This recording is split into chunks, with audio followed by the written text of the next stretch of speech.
Hello, and welcome to the FM podcast. I'm Jen Fritz, and I run Fritz Media, a music publicity and digital marketing firm located in Vancouver, Canada.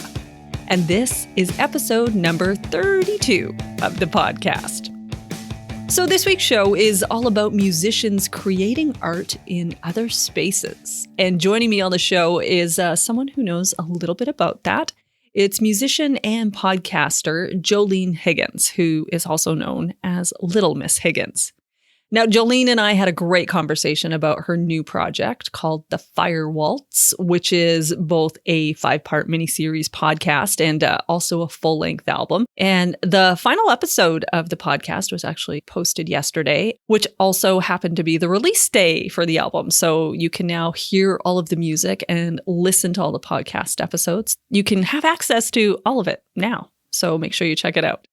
We talked about what it's like creating things that aren't music when you're a musician and how that can help the creative process overall.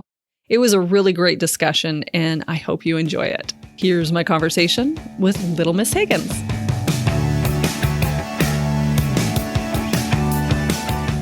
So, hello, Jolene. How are you doing today? I'm well. Thank you, Jen. I'm inside, which is a good thing here in Manitoba. Southern Manitoba, it's like storming once again. We've had so much snow this winter. I've never seen this much snow. Oh, really? It's true. It's like the third most recorded snow ever. Oh my God.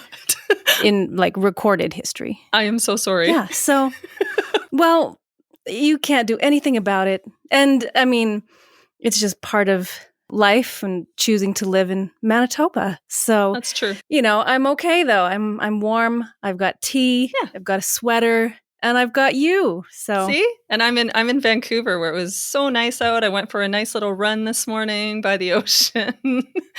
And you know, we were complaining because we had so much snow this year too. Right. It got cold. It got like to minus 13. That's crazy. It's so crazy. Vancouver. I know. I'm like, you remember why you moved here? So you don't have to deal with this. Jeez. Oh, man. So full disclosure, you and I are working together on your new project, the Fire Waltz. So we do know each other, you know, prior to this little interview we're doing. What I don't know is how you got started in music. How did your career start? Well, my career started to happen. I grew up playing music, playing piano in the 80s, the 1980s, and olden times. The olden times.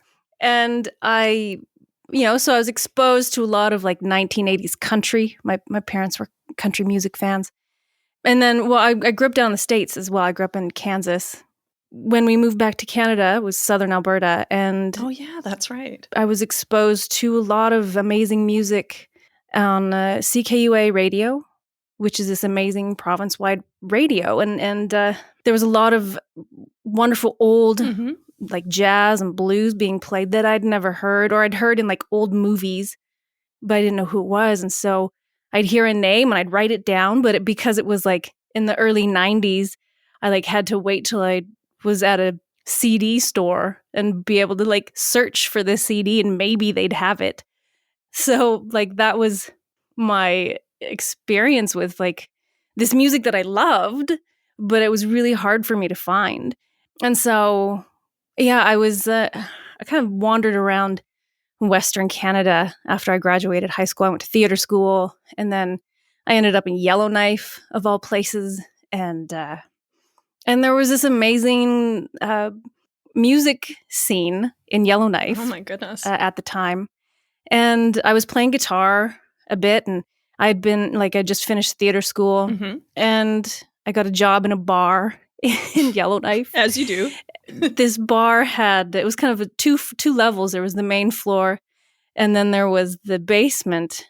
And the main floor was kind of rock bands, and then in the basement was more of like a roots and blues club called the Cave Club.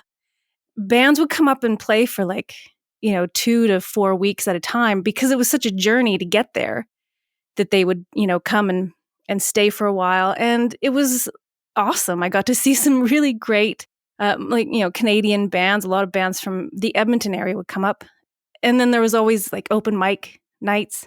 And that's where I started like getting on stage and playing like with a guitar and singing and meeting a lot of these, really cool musicians, seeing people like Bill Bourne and Tim Williams and Donald Ray Johnson. And so that's kind of where like getting on stage with a guitar started for me. In Yellowknife. In Yellowknife. That's where it all began. Now, you say you grew up in southern Alberta. Where in southern Alberta? Where did you grow up? My parents and I were in Brooks, Alberta. Oh my God. I'm from Tabor. That's like so close. Tabor, yeah. I have family in Tabor. Yeah. Yep. Mm-hmm. Yeah. I know Tabor. Tabor corn. That's right. That's right. See, here in Vancouver, people always talk about Chilliwack corn, and I'm like, no, you don't know. Oh no, Tabor corn. Let me tell you. Yeah, well, Manitoba's pretty famous for their corn as well, but I'm just like, it's not Tabor corn. It's no, good, it sure isn't. But no, it says Tabor's got something on the world with corn. It is. It really is good, And I'm not just saying that because I'm from there, but it is really good. Mm-hmm. So your new project, the Fire Waltz, it's a very ambitious project. It's a 5-part miniseries podcast and also a full-length album with 21 tracks on it. How did you come up with the idea for doing this overall project? The story comes from my family, and I have one of my great grandmothers on my paternal side. I'd always heard stories about her. People called her Grandma Champney, but her name, like her maiden name, and how I kind of refer to her as I've been writing is Eva Burzay. I'd heard about her, through stories of my family, and then their family had like pictures and old postcards. And slowly, as I started getting interested in this story, more things started to surface, like a travel journal, some more letters and postcards. And so I just wanted to do something with the story, and I'd thought like maybe a theater piece. And I approached 2 other artists I'd worked with before on a Dust Bowl folk opera in Calgary. It was Chris Demeanor, and a singer, songwriter, actor, poet extraordinaire, and artistic director of Ghost River Theater, Eric Rose. And I asked them, I said, I got this story and I want to do something with it. Do you guys want to collaborate? Mm-hmm. And they said yes. And so we met I gave them a heads up, like what the story was and what I'd been writing already, some of the photos and postcards and things. And so we got together in Calgary, first of all, and then all in all, we spent about 2 weeks together. And it started in Calgary, and then Chris and I went to Twin Butte, which is just like south. Oh, I know where that is. Yeah, Twin Butte. And well, Twin Butte has its own little history, and it's near where my family set roots in southern Alberta as well, along the Milk River Ridge in southern, like right near the border, pretty much. And so, yeah, very close to the border. Yeah. Twin Butte has a licensed Mexican restaurant connected to a general store.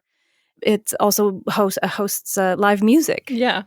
And there's they've started a festival there as well. And so I approached Jenny, who's the owner. She's actually one of the first people to ever give me a gig. That's amazing. When I was first starting out, was Jenny. She said yes. I'd had so many refusals. People didn't know who I was. I was just phoning people, and I'm like, early 20s, and I'm like, hey, can I come play your venue? And they're like, no. And Jenny, I was about to give up, but I found she was like the last one on my list, and she's like, yeah, sure, come on down. And so I blame her for Jenny encouraging this for my music career. Anyway, I phoned Jenny and said, hey, can Chris Demeanor and I come and bunk in the band house and work on some songs? And she's like, yeah, sure, come on down. So Chris and Eric and I, first of all, we met in Calgary, and then we told the story through song titles, and came up with all these song titles and organized them to tell the story in a song cycle. And then Chris and I went away and wrote like 18 songs in 12 days. Which is crazy. I mean, we came with a couple of songs as well, like kind of sketches or whatnot. But anyway, yeah, we wrote a lot, pretty much like one a day, and then rehearsed them quickly. And we performed 3 times, like 3 different gigs. And after that, so it was kind of great. It was like we had these gigs booked, so we had to write the songs. Right. Because we told people, like, we're doing these shows specifically for this project. You had a deadline. We had a deadline. And then you're like the Beatles and Get Back, like same thing. And then, so we did the shows, and then I had to shelve the project because I had intended for it to be a theater piece. Mm-hmm. Like that was kind of that it would just be Chris and I as well. It'd just be a 2-hander. I had some, even though the main character Eva had like 2 love interests, like 2 husbands, I had this plan of how it would work with just Chris and I. Right. But then that just got thrown out the window, and we're like, oh no, we need a 3rd person, and we're gonna need a band, and and I'm just like, oh fuck, like this is becoming so much greater. So much. So I'm like, I need to find funding, you guys. And so that's where it was left. And I was I sent in some grant applications, and then the pandemic hit. Oof. And I'm just like, okay, well, I guess a theater thing is going to happen right away. So I just started writing a script to like kind of link all the songs together. And I said, let's make this an audio like play or whatever. I didn't know what it was. I'm like, let's make it like an old radio play with all the songs. Yeah. And they're like, okay, let's do it. And I applied for funding for that instead and got it. And so we found another performer to do the 3rd character, which was Matt Foster, mm-hmm. singer-songwriter out of Winnipeg, who played with the Crooked Brothers for years, and he was great. He had never acted before, but he's really good. He's so good. If he's never acted, I was like impressed with him very much. Yeah. Well, he's such a great voice. Like his, he's got this very deep, growly voice. Yeah, totally. And he's French and like Manitoba French, and that character speaks French, and and so we wanted someone with that experience and could sing. So, and then he also brings this wild, growly voice to the character, which kind of parallels the dog, this kind of mythical dog in the story as well, which I brought in. Yeah, so I guess that's how it started. It all just kind of, the type of artist I am, I'm like, well, if we can't do it this way, well, let's do it this way. And let's find a way to do it because it needs to happen. Totally. And you made it happen. That's incredible. Yeah, like listening to the podcast, you mentioned that, the idea came from like old radio plays, and you can definitely hear that when you listen to the podcast. It's sort of a collage, right? Like it has music and there's a narrative story and parts are acted out, but it always drives along. Mm-hmm. Like it's very creative, very well produced. I loved it. It really gives you a sense of space and time. And I think that might be because I'm from Southern Alberta.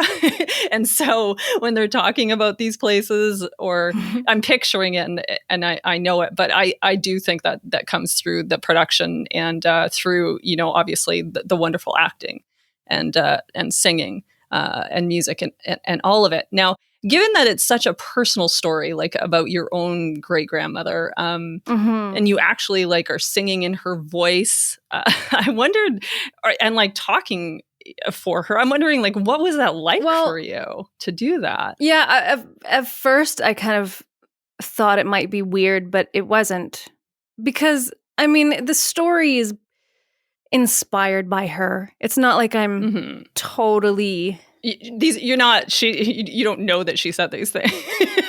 No.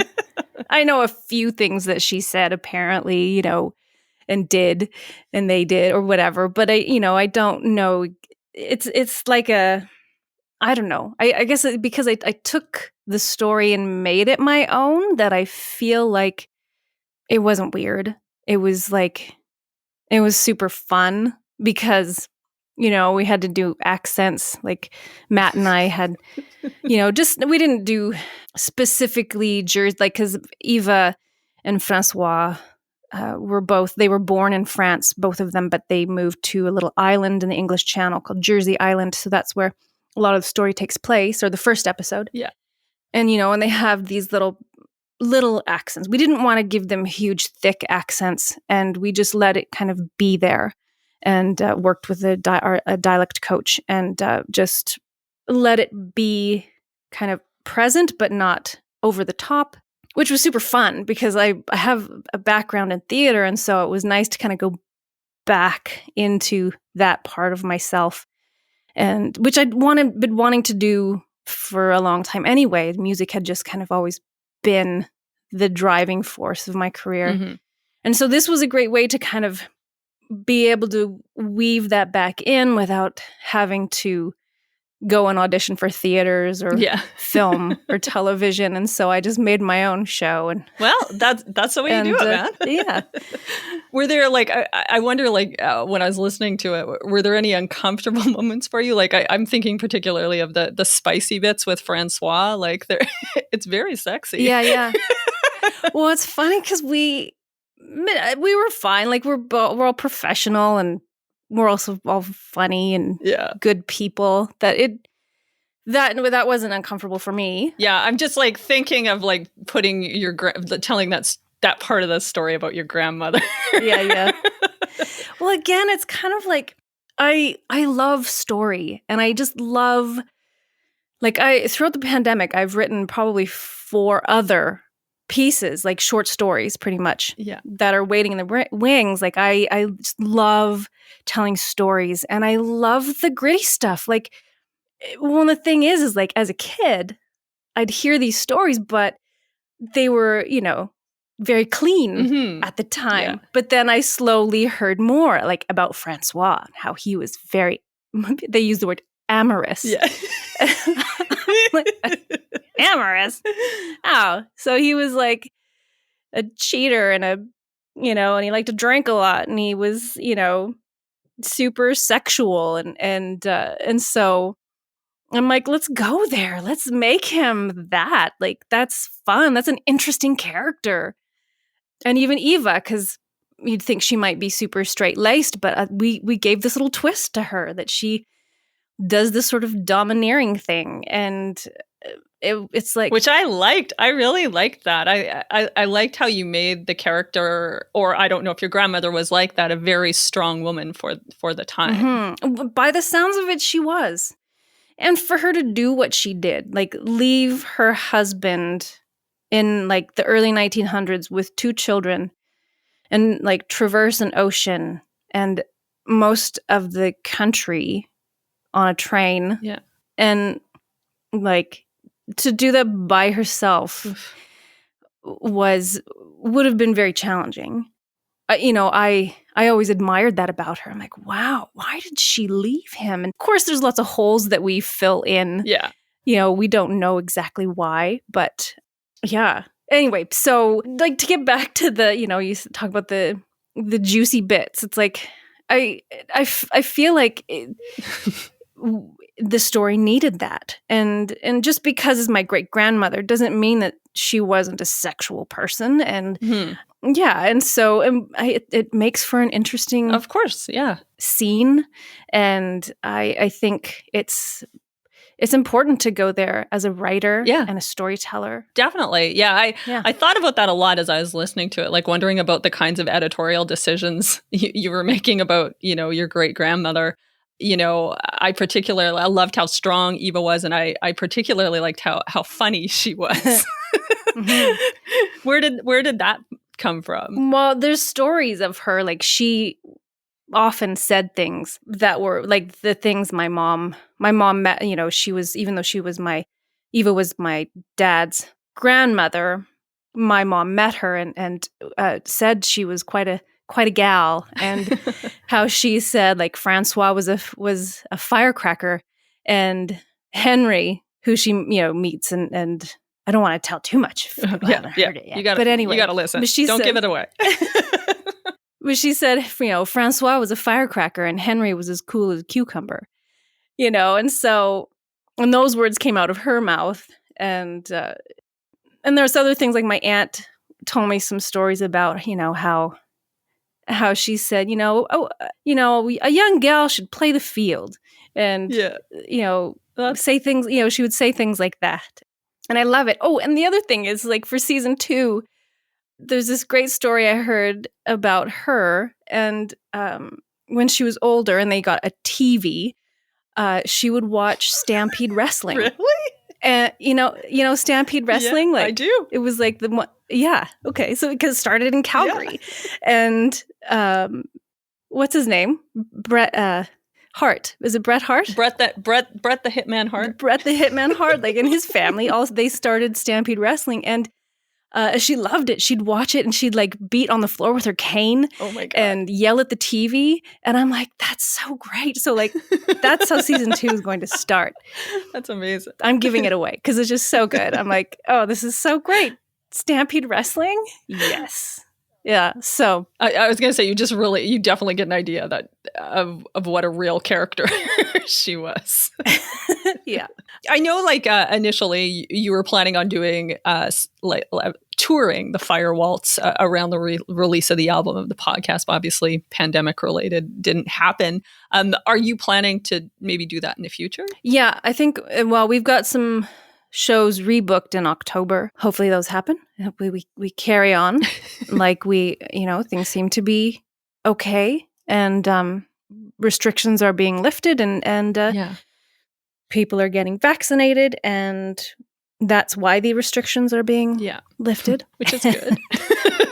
And then my booking agent is wanting to hoping that festivals will pick it up. Even we can do a set of the songs as a performance, and others, and then there's talks of shows out east, and we'll just still just kind of treading that water right now, which is fine because I'm starting to write season 2 and find funding and got other projects on the go. So no rest for you.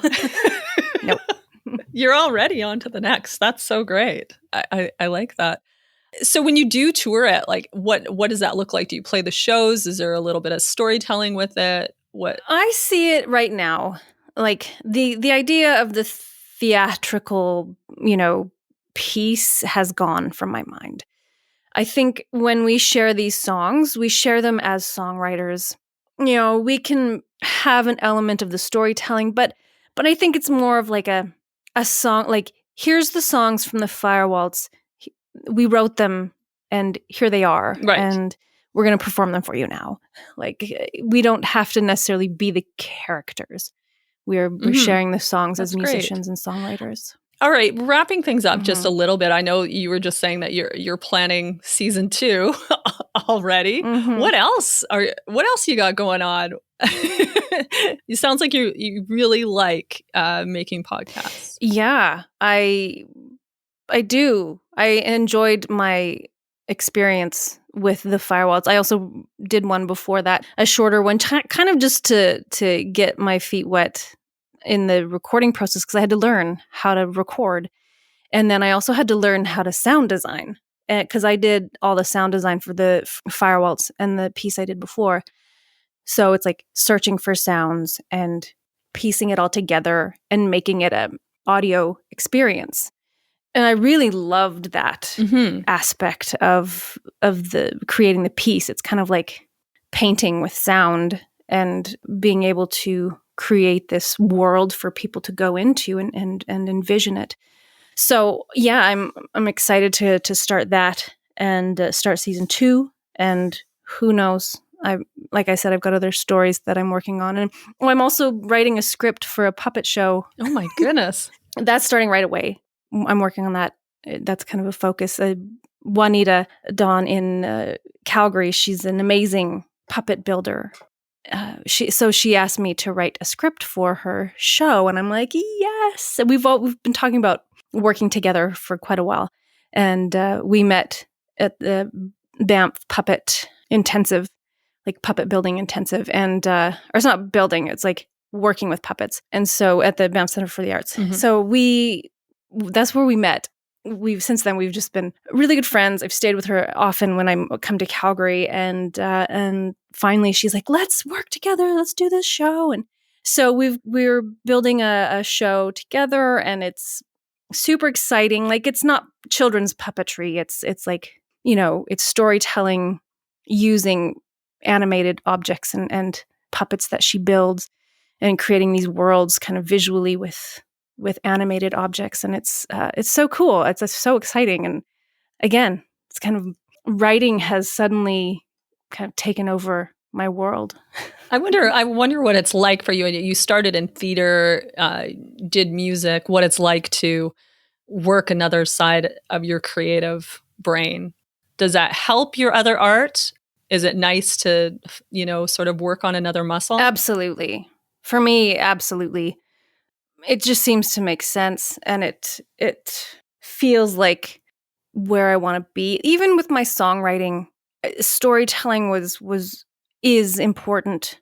Whether or not it's obvious in the song, there's usually some sort of story attached to it. And so I always have wanted to venture back into theater and that type of world, or storytelling, whatever it is. Like I said, like, even not necessarily acting, but writing for sure. Like, I am loving creating through words, and so I hope that continues to develop, and with music as well. Like, I'm like, with the puppet show, I'll probably write a few pieces of music to go along with it. And nice. Sounds like you're going to be very, very busy. That's good for you, though. I like that.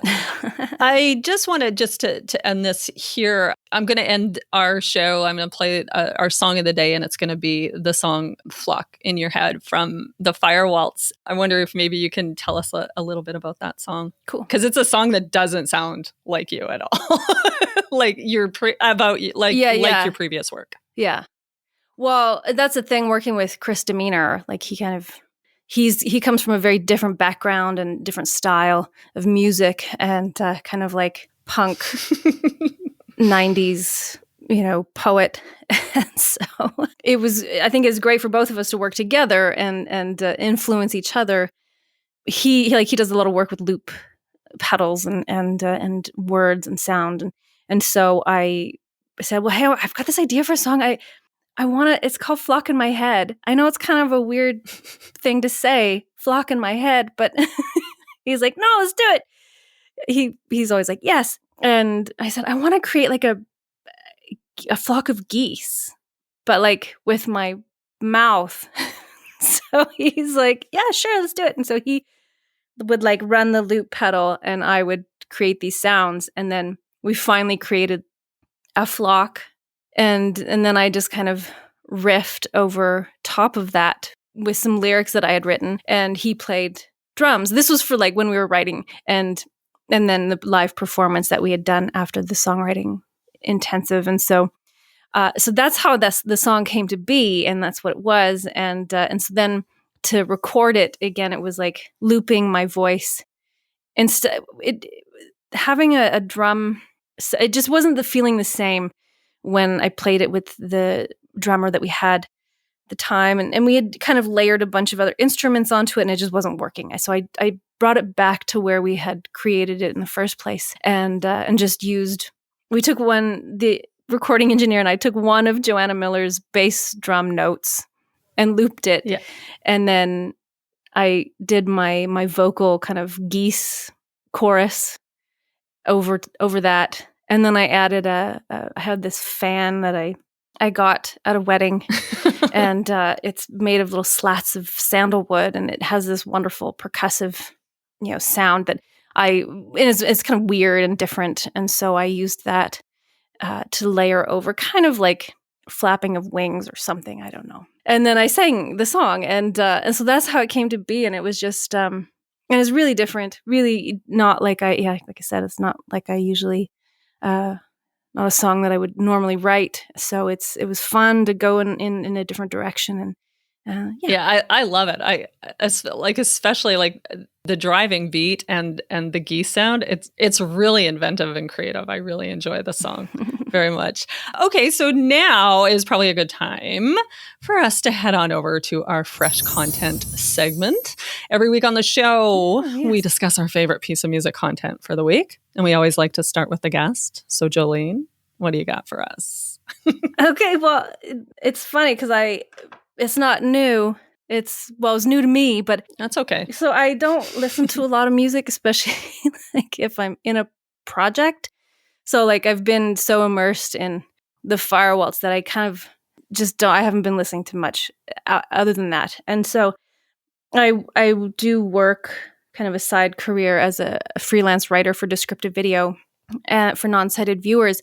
And my boss, he gives me a lot of old movies, which I'm like, yes, awesome, like from the 40s and 50s. And so one I just recently wrote was called Dark City. It's like a film noir from 1950. It's Charlton Heston's like one of his first big movies. And there's this woman, the actor is Elizabeth Scott.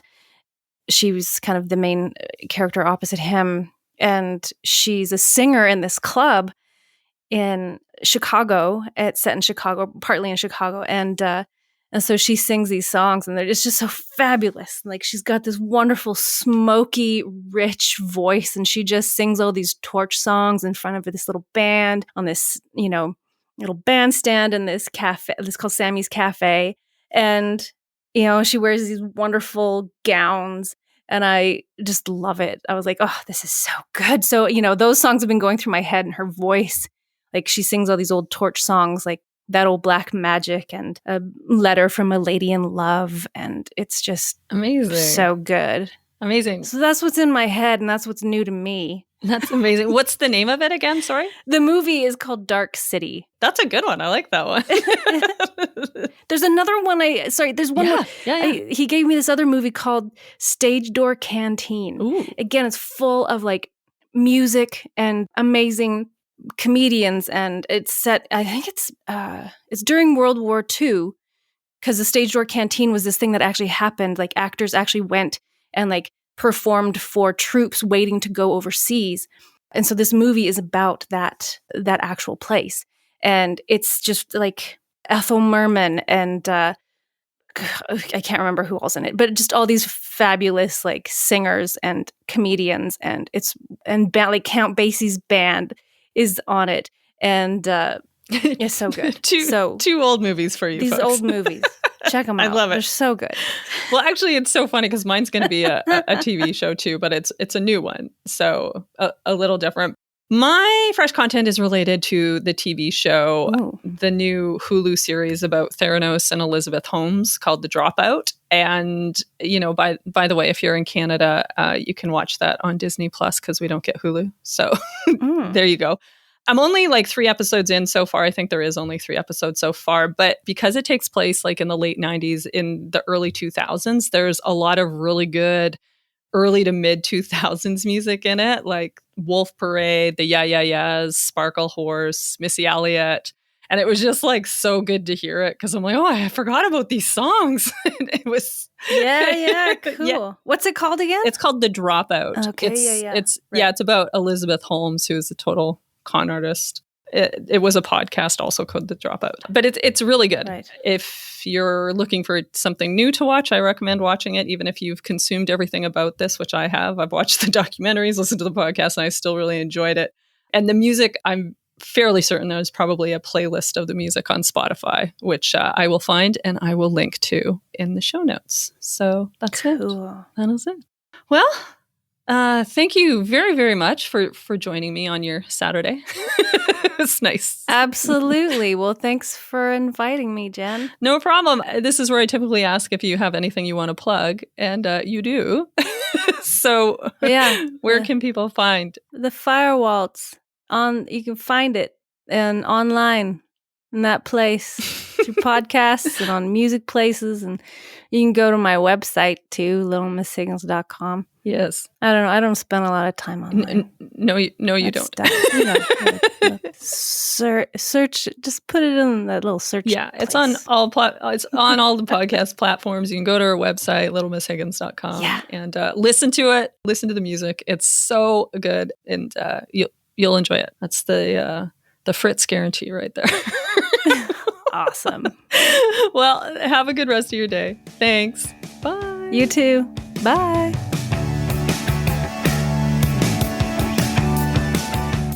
That was such a great conversation. I really hope you enjoyed it. And thanks again to Jolene for coming on the show.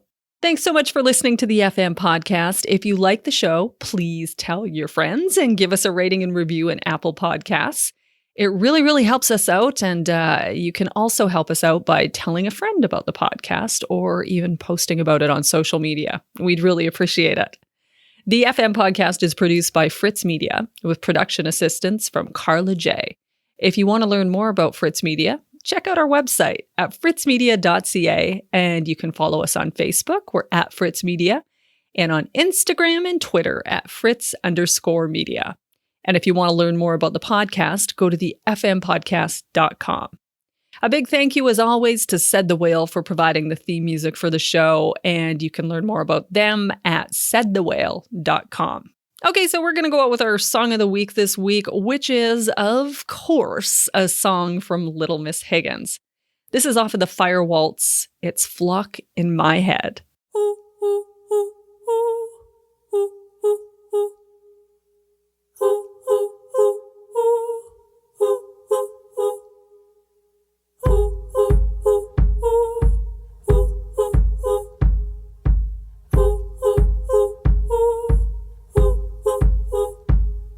You're the flock in my head. You're the flock in my head. You're the flock in my head that I didn't expect. You're the unforeseen that I caught in my net. You're the dream of my sleep that I haven't had yet. The flock in my head. Flock in my head. You flew into the field of my mind. Now you're there, you're there, you're there, there all the time. Tangled in the weeds of need and desire. You're the flock in my head, you're a flame on my fire. Tangled in the weeds of need and desire. You're the flock in my head, you're the flame on my fire.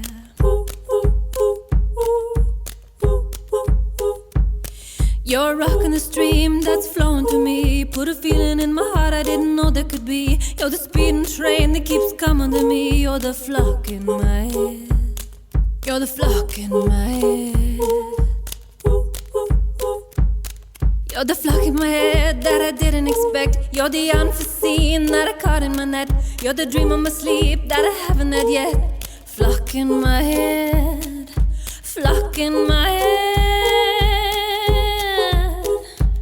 You flew into the field of my mind.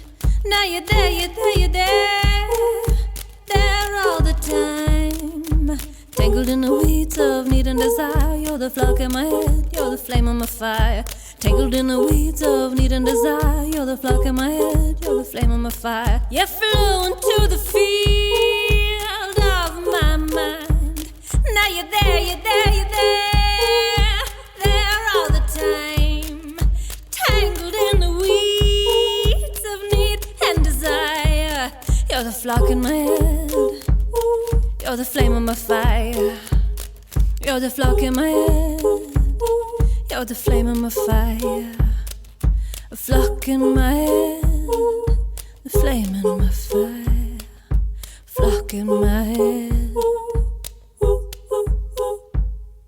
Flock in my head. Flock in my head. Bye. I'll see you next Tuesday.